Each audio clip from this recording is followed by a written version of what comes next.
Apparently, the big bad SEC is scared of the Big 12. Just ask their coaches and commissioner. You're talking ball with the Big 12 squad, sponsored by Game Time. From Oklahoma State to Utah, from Kansas State to BYU, from Houston to Texas Tech, it's the local experts of the Locked On Podcast Network bringing you scoops, breakdowns, and the most comprehensive preview of the upcoming Big 12 weekend. Buckle up.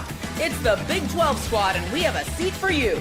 No hurt feelings and thin skin allowed. Squad up. You're part of the Big 12 squad. Welcome into the Big 12 squad, everybody. I'm Jake Hatch, host of Locked On Cougars, filling in for some guy named Drake Toll, who is here in my hometown of Provo, but apparently can't show for the Big 12 squad. But nonetheless, we have got Parker Ainsworth of Locked On Coogs covering the Houston Cougars with us. Cody Stovall covering Oklahoma State with Locked On Oklahoma State. Derek Johnson, Locked On Jayhawks, covering the Kansas Jayhawks, Rock Chalk. And of course, my good friend, I call him my good friend because we are good friends, JT Whiskey of Locked On. Hopefully everybody out there is subscribed to each one of these shows. If you don't, as we like to say, help us keep our jobs. But guys, the SEC is scared of the Big 12, and it's evidenced by some of the comments we've already seen out of SEC media days this week. Yeah, if they weren't worried about the Big 12, they would probably do what they've done for, I don't know, the last 20 years, not mention the Big 12. It's kind of like the girlfriend situation, right? When you don't think somebody's hot, but you have to pretend that they are. That's exactly what the SEC is doing. The Big 12 clearly is doing some things that are ruffling some feathers. And the beauty of it all is Brett Yormark is taking the high road, and he's not taking all these unnecessary jabs. And that's my stance on it. If they weren't concerned about the rise of the Big 12, then they would probably keep their mouth shut. Well, this tells me that they have at least a little bit of trepidation when it comes to the rise of the Big 12. Well, can't we draw a direct line to Brett Yormark espousing wanting to play with the 5+11 model when it comes to the college football playoff expansion and them prevailing essentially because the SEC, their coaches, Greg Sankey, have all signed on to that. Isn't that a direct shot that Brett Yormark kind of threw their way and the SEC like essentially ate it hook, line, and sinker, right? Yeah, I think it's interesting. Obviously, it's because they're recruiting in Houston's backyard. So I know Texas, Oklahoma, A&M, and then to some degree Missouri, and their transition over to the SEC from the Big 12, with the exception, I guess, of Oklahoma last year. The other three all had a lot of success in the SEC that they didn't have in the Big 12, and the conversation seems to be stemming around this like idea of a schedule and like how many conference games they do and don't play or whatever. And clearly, just looking at their win-loss record, like A&M's first year in the SEC, they won 11 games. They hadn't won 11 games in almost 15 years of the Big 12 play before that. I think it's fair to say that having that extra like bye BUY game at the end of the season or like those things clearly make for an easier schedule. And that's not to say that there haven't been great SEC teams in the last 25 years, but clearly there's some after the schedule that works in their favor that they're just not wanting to admit. Well, I'll say this really quick. Texas would have been good if they were in the Big 12 last year. I don't think any of us on here are going to disagree with that. But what do we also know? There are really dang good teams in the Big 12 because why is the SEC scared? A Big 12 team nearly beat them, and they can see how close they are. And you know who they should be terrified? Texas and the rest of the SEC? It's another school in Texas. It's Texas Tech because the SEC's whole thing is we have the most draft picks. We have the most talent. Texas Tech just landed a top 3 portal class. So that argument you're going to make about we're most talented this, we're most talented that, if Texas Tech is right there at the end of the year, they can make that argument easily too. So they should be scared about the Big 12. And a lot of these NIL things are probably those schools being nervous about the Techs and some of the other schools being able, like BYU landing the top basketball player, right? Those schools being able to land the upper echelon players that are going to allow them to beat the SEC and Big Ten and crush their precious narrative that they're the superior conferences by a wide margin, which is not true. Pair of Cougars here also got 5-star quarterbacks and somewhat saw them drop in rankings after picking Big 12 schools when they were like both top 3 in the country. Are you talking about Reeson or Wegman? I'm talking about Henderson being a 5-star quarterback, and he was like number 1 in the state until he picked Houston, and then suddenly he's number 4 in the state or something because he picked Houston, right? Like there's no secret. Diabell raises because he picked Texas. We don't have to like. They're playing in t-shirts and shorts right now. They don't have to act like this didn't happen. It just happened. Well, okay, Parker, and that's the thing about this is BYU beat out Oregon for Rider Lions, and then they turn around and grab Bryson Beaver, and magically Bryson Beaver goes from what was a 3-star prospect and a commit to Boise State that suddenly he's a 4-star, borderline 5-star prospect a few weeks later because he's committed to the Oregon Ducks. Come on now, everybody. There's great inflation going on. Cody, do you ever think about if T. Boone Pickens was still kicking and stuff, would you guys beat Texas Tech right now? It's funny you say that. Yes, we were having this conversation with some of my friends recently. If Boone Pickens was still alive, things would be drastically different. He would be the Cody Campbell before there was a Cody Campbell. It's a wild time, that's for sure. Well, Cody, that's the thing about this is that had he been given the latitude that Cody Campbell has been given in this day and age of college athletics, I absolutely agree that a guy like T. Boone Pickens would have been happy to invest as heavily as a guy like Cody Campbell apparently is for Tech. He was kind of beholden to the rules at the time when he wasn't live. Yeah, went to facilities. Instead, they would have just went to paying players, and they would have had an insane roster. Here's the thing. It would have been facilities along with players, Derek. And that's the thing about this is we're looking at a new era, and there's investment that has to go across the board. But now that you can directly impact the talent that you can haul in to programs, BYU's benefited from obviously AJ DeBonsa in basketball, bringing in the likes of Ryder Lyons, Bot Mulatalo, the guys they brought in recently. You don't do that without having some pretty deep pockets. And I think that's the other thing, going back to the SEC topic here, is the SEC for so many years, we all know the stories of bagmen, and the SEC was the king of this and paying players under the table. Well, guess what? Now it's above board and everybody else can get in on the action. There's a reason why they're quivering in their boots, because they look at it and say, man, we have competition now. They do. And you see even a team like a Utah, who they don't have the deepest NIL pockets. They have 2 first-round offensive tackles. Like, that's one of the SEC's biggest thing, right? Their offensive line, their defensive line, bigger, stronger, badder. Well, why does Utah have 2 offensive linemen that almost every other SEC team would love to have as their starting tackles? So we are seeing that gap thin. What was that? Speaking of the SEC, how come we're not playing teams like, the deaf, dumb, blind, mute school in week 10? But the SEC is doing all of this posturing. Oh my God! But they fail. Those pauses had me worried there for a second. We're scheduling the Citadel, Mercer, and they're putting them, week 10, 11, 12, 13, late in the season ahead of rivalry games because it's a relative layup. And you mentioned it, Parker. It's a bye game. Yeah, well, it's a BUY and a BYE, even though it's an actual game counts on your schedule. And I want to give credit to Spencer. We don't give credit to Spencer a whole lot on this show, so I may get Spencer shout outs. But he said something I thought made a lot of sense, actually, and it was that part of the benefit is actually playing them in week 9, 10, 11, as opposed to week 2 or 3, when you kind of need a BYE bye week that late in the season for your body, right? Yeah. Whereas early in the season, it's kind of just an extension of camp, right? Correct. I think that was for all the things we could say about Spencer, I think that was fairly accurate point in laying out why it's important when you play that game, not just that you play that game. All right, you nailed it. That's all it is. It's an opportunity for their starters to get healthy and let their backups go win a game. That's all it is. Hey, I want Nick's opinion on this. Nick, go. True. It was great meeting Nick at Big 12 Media Day. He was the most talkative one of all of us. Hey, he's an absolute stud. There's no doubt about that. But the point is right there. It's good. It's well taken because you're right.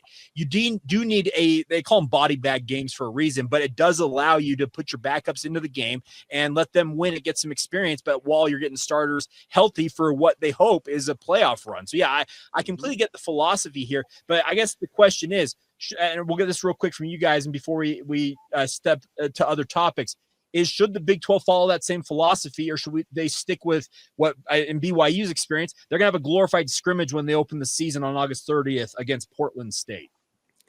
I think all the 4 power conferences, I'm sorry to butt in first, but I think all 4 should have a similar ideology in scheduling. I don't think that's that crazy a concept to be thrown out there either. Well, either everybody plays 9 conference games, or we all play the deaf, dumb, blind, and mute team, and we can't.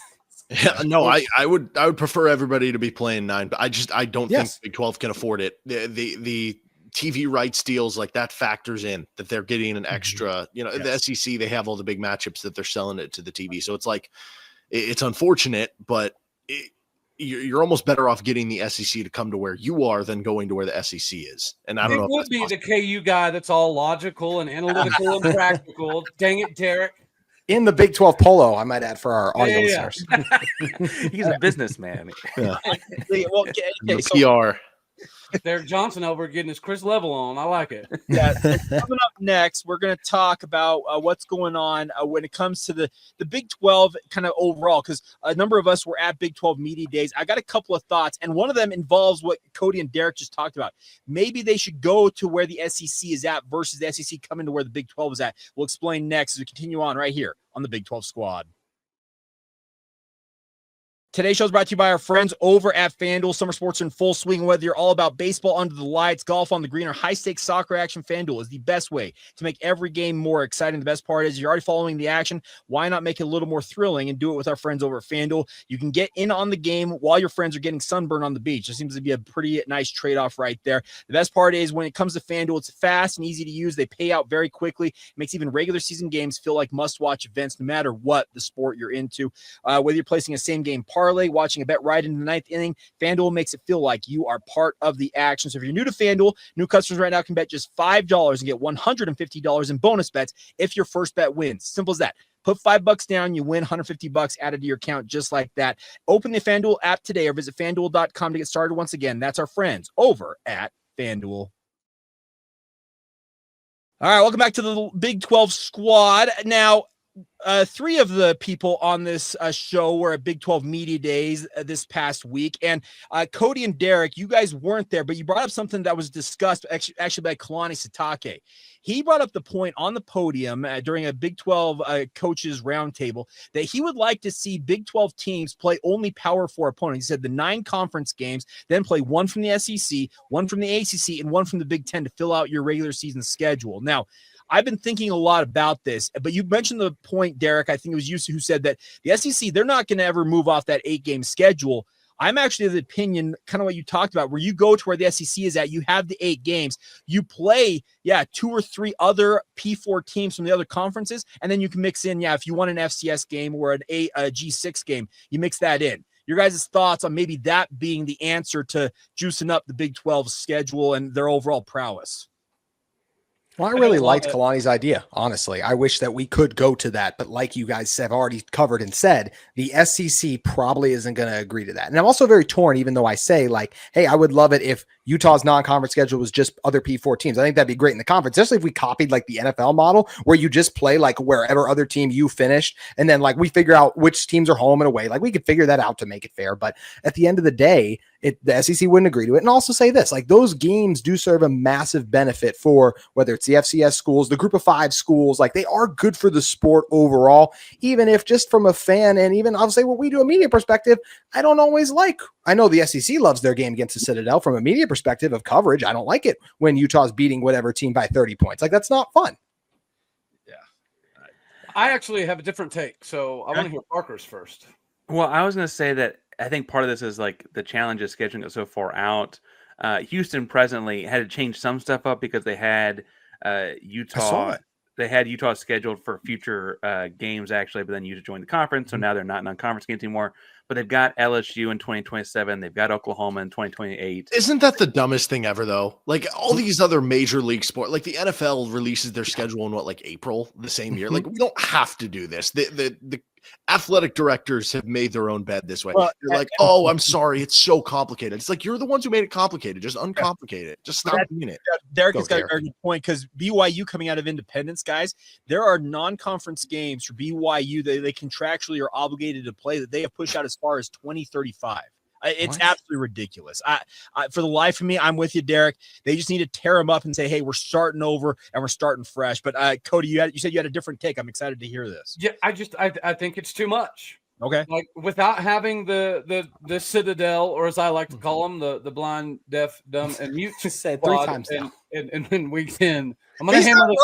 I'm waiting on JT to make sure. The next time I see JT, he better have a school for the blind, deaf, dumb, mute shirt on. But anywho, I think that it's Little Sisters of the Poor. That's what everybody calls them.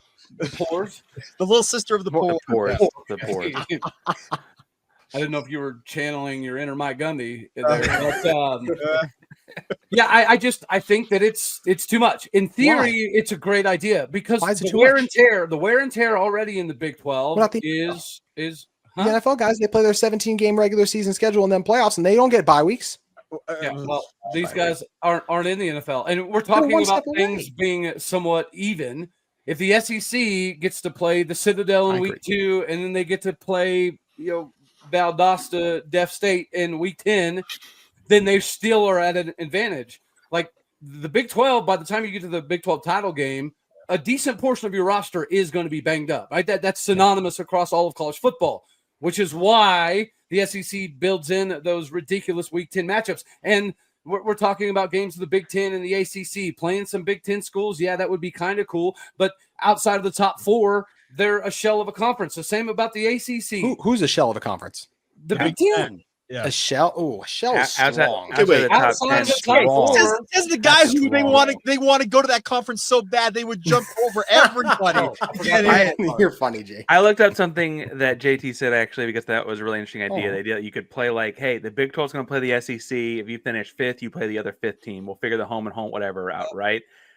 Kansas State, I think we all think is going to be fairly strong this year. Derek might not admit it on air, right? No, I think they will. Yeah. Kansas State finished the same spot as South Carolina. I can tell you right now, I'm taking over whatever it is in Kansas State on that. Like I think Kansas State blows them out of the water. I don't think that's Lenore Sellers. That's a good team. Like I'm saying, Kansas State could win. That's a good game. Lenore Sellers and who though? That's the problem with South Carolina. Well, they got a good defensive lineman. Like we're not the SEC squad. We don't know these rosters in depth, guys. But obviously, if we ask the rest of the country, not just the SEC squad, a lot of those teams would go to South Carolina. And I don't think that's just conference bias. We are talking about a South Carolina team that just missed out on the playoff. You can say maybe they got the SEC prop up to be there, but they did win more games last year than a Kansas State even did. And I do think Shane Beamer's a good coach.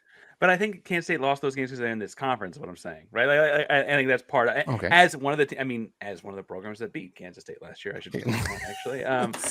He's flexing on. I'm like, we only have a couple of those. I need to celebrate when I can. Don't mention the other ones. Don't mention the other flexes. Parker. Keep going, Parker. Keep going. You're on a roll. I look at this and like, you know what, like. BYU finished second in the Big 12 after the conference title game, right? So they missed the title game. That's Georgia. Okay, like sorry, Jake, that's gonna be a tough game, right? I'm not saying it can't happen. I'm saying it's a tough game. Here's the thing: BYU fans want those. They want the smoke. I think they understand.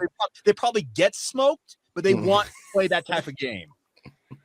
Well, we thought ASU would get smoked, right? And they gave Texas a game. So that's why we just want the chance to play these games on the field. That's something we can all agree with, regardless of these hypotheticals, who we think would win. We just want the chance. It sounds like you just want to be in the Big 10. That's what it sounds like. Yeah. Oh my goodness. I'm just literally, you guys are Wisconsin.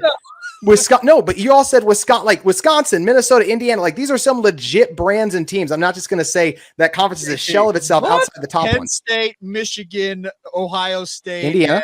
Indiana's had one good year in the last 20 seasons. What are you talking about, JT? I can't. Okay, we're just going to say they're the same crossover with the Big 10 and not the SEC.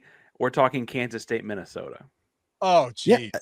It's not a game. I would pick Kansas State, but I don't think that's a blowout. PJ Fleck's done a good job. 21 plus. I legitimately think it's like Kansas State, Minnesota, 21 plus. That's a good Minnesota defense. JT, and Fleck's a great coach, but Kansas State's better.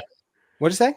You just got through saying we don't know. BYU would not. I do not think BYU was smoked Indiana. Maybe they could win. I think that would have been a great game. Are you serious? They literally only lost to the two teams that made it to the national championship last year. Because Indiana is no. JT, you are high on the wrong supply. Y'all think they would smoke them? Indiana's canceling futures. No, y'all are high on Cougar, whatever. Jake's passing out Cougar tails out here or something. Kurt Signetti canceled the only Power 5 game that they have scheduled non-conference wise for the next 8 years. I agree. I don't like that. I agree with that. But that doesn't mean BYU would smoke them. They literally beat. How many other teams did they beat? Give me BYU against Indiana. I would love to watch the Cougars run rough. They might win. I'm just saying. I think it'd be a good game. I'm not saying by 20. I'd take it by 20. I think Utah and Oklahoma State could have had an opportunity to beat Indiana. I'm not going to. Well, Oklahoma State was pretty rough defensively last year, so I won't go that far. And Utah's offense is pretty Indiana bad. played 5 games where they could have played their backups and still probably won. Oklahoma State's the case study. They were 1-0 against the SEC and 0 against the Big 12. That's the case study, right? Like that's it right there. Baby, we don't want to use one. That's a dangerous thing to use one game and say it's just the precedent for each conference. But I get the point you're trying to make. I'm using the other 9 too. I'm saying but you just made it sound like because Oklahoma State beat Arkansas. I'm just saying they're on like we deserve those opportunities to win those games. And I'm just saying just because Oklahoma State beat Arkansas does not make the entire Big 12 better than the SEC. No, but Arkansas won 3 SEC games. I know Arkansas was solid. I think they beat Tennessee too. So we're saying any given Saturday is possible, but I'm not saying Oklahoma State would have won 3 SEC games last year is what Parker's saying. They could have. Transitive property is, I get transitive property does not always work, and that's a math term for the folks at home. But Derek, what does transitive property mean? I don't think we can be talking about that stuff. I don't think we can get political. No. All right. Well, here's the thing. We're gonna finish up today's show with something that some of our hosts that are not on tonight's show, I can tell you exactly where they're at, and we'll explain where they're at coming up next.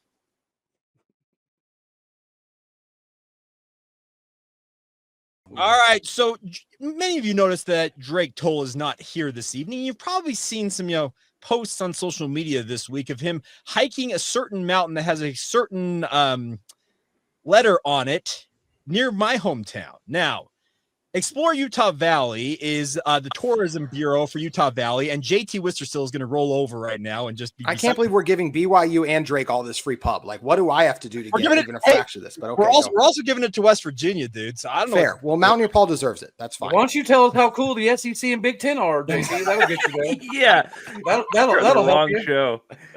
JT's going to be like a guest host on both the Big Ten.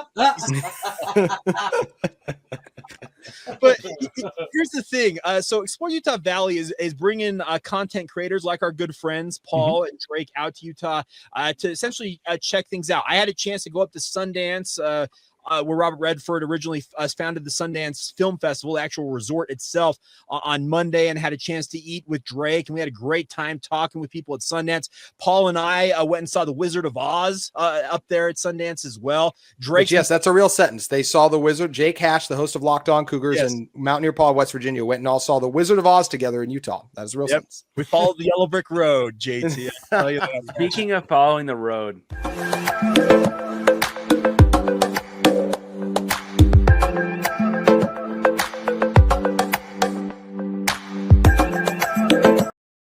That's live in the road with Mountaineer Paul.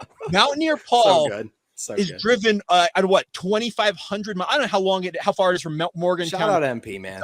They go across the country, and that's one of the videos he posted from the road. He is dedicated to come clear across the country. Had a great time catching up, and I think it's an interesting thing that BYU is trying to do. And I wanted your guys' thought on this kind of conference wide.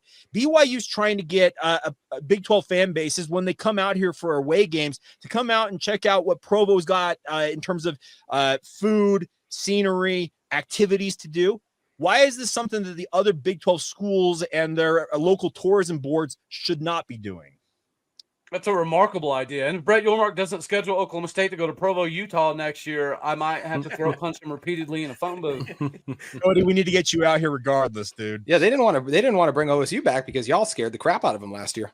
Well, they won, so that's what matters. Okay, I'm still pissed we don't get to see DeBonsa versus Peterson times 2 in Provo. Yes. Like, what the heck?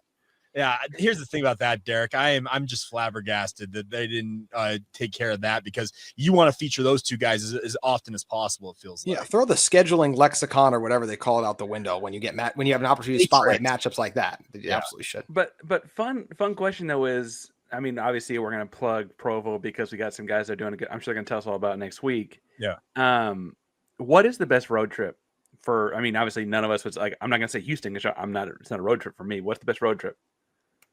Well, I wouldn't go Utah once they're so far out of the way. That's a long drive. Like, I love the destinations, but that's a long drive. But like, once you get Jake, Provo's actually been on my top 3 bucket list. No, it's stunning when you make it. When you say, like, okay, I guess I said it just depends on the road trip. Like, because a lot of the Big 12 fans listening, they're going to have to drive a very long way to get to Salt Lake City and to get to Provo. If you're a UCF fan, like, BYU is not a road trip. Well, that was what I was going to say. I can tell you, for BYU fans, UCF is absolutely a road trip because they want to go to Disney World. Trust me. I'm about to say, like, does UCF have a road big trip. advantage in this though? Because they've got UCF's got a big advantage in this competition. Well, okay. Now here's the thing though. So Provo has an airport that's become a regional airport. They now have American Airlines, Breeze Airways, Allegiant, and I think one other airline are flying literally across the country. You can fly directly into Provo, and I'm telling you, that Provo airport, you can be from the Provo airport to BYU's campus if you hit the lights right in 10 minutes. It's gotten better. You're right. But the Salt Lake City airport is still better. Just like the football team, college football team in Salt Lake City is still better than the one in Provo. But that's my opinion.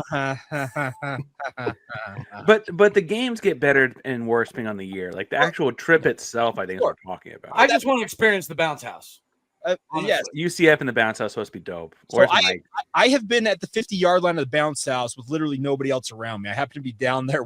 Actually, you remember the year that they went like 0-12 right before Scott Frost took over? Oh, yeah. My wife and I happened to be in Orlando. And we had time to kill before we had a flight home. So we drove over to UCF, went over to the football stadium. The gate was open, and I walked right out to the 50-yard line, took a picture, and literally nobody harassed me one bit. Had I done that in Provo, Utah, at Lavelle Edwards Stadium, I would have been cited for trespassing. I can assure you of that. Yep.